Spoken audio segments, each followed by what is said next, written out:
Ladies and gentlemen of the media, thank you very much for your presence. Justice is meant to be blind, but today too many are choosing to turn a blind eye to justice itself. Around the world, and starkly in the Middle East, respect for international law is being trampled. Rules governing the use of force and the conduct of hostilities are ignored.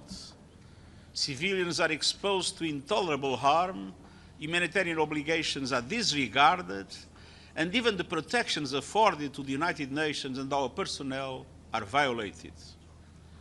This wholesale assault on international law has consequences. Lawlessness breeds chaos. Lawlessness fuels suffering. Lawlessness leads to destruction. And this is not the moment to retreat from international law. It's the moment to reaffirm it. That is why later this week I will travel to The Hague to mark the 80th anniversary of the International Court of Justice. The ICJ is the principal judicial organ of the United Nations and the pillar of the international legal order. For 8 decades, the Court has fulfilled that role with distinction. But this visit is not simply about commemorating an anniversary. It's about sending an unmistakable message, a message that the United Nations stands firmly behind the institutions and principles designed to protect peace, justice, sovereignty, and human dignity. A message that international law applies to all states without exception, and that respect for its rules is not optional. A message that in a world moving toward greater fragmentation and sharper power competition, international law is indispensable. Without it, instability spreads, mistrust deepens, and conflicts spiral out of control. This applies everywhere, and it applies urgently to the conflict in the Middle East. There is no military solution to this crisis. Peace agreements require persistent engagement and political will. Serious negotiations must resume, and the ceasefire must be preserved and extended as necessary. International navigational rights and freedoms, including in the Strait of Hormuz, must be respected by all parties. It's time for restraint and responsibility. It's time for diplomacy over escalation.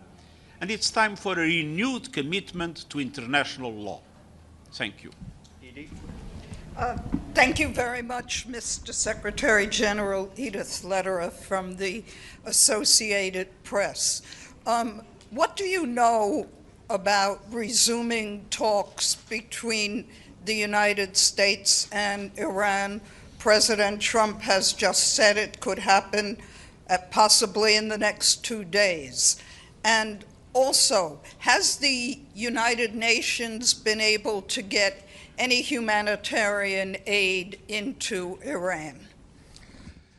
In relation to the first question, I have to say that I consider essential that these negotiations go on. I think it would be unrealistic to expect to such a complex problem, long-lasting problem, could be resolved in the first session of a negotiation. So we need negotiations to go on, and we need a ceasefire to persist as negotiations go on. On the other hand, the SURF has attributed $12 million to our country team in order to be able to provide effective humanitarian assistance to people in dire need of that assistance. But you didn't actually address my question, which was, does the United Nations, do you know about the prospect, the possibility of a resumption of talks? The indication we have is that it is highly probable that these talks will restart. I had today a meeting with the Deputy Prime Minister of Pakistan, and I want to take profit of this occasion to express my enormous admiration to Pakistan for the very important initiative that Pakistan has been assuming in order to bring peace to the Middle East. Thank you, Mr. Secretary General. Bisan Abu Quaik with Al Jazeera Arabic. With direct talks taking place today in Washington between Lebanon and Israel, what are your expectations from these talks? How do you view them playing, if they proceed, a role in the bigger picture when it comes to the Iran war? And what would be a UN role if these talks proceed going forward?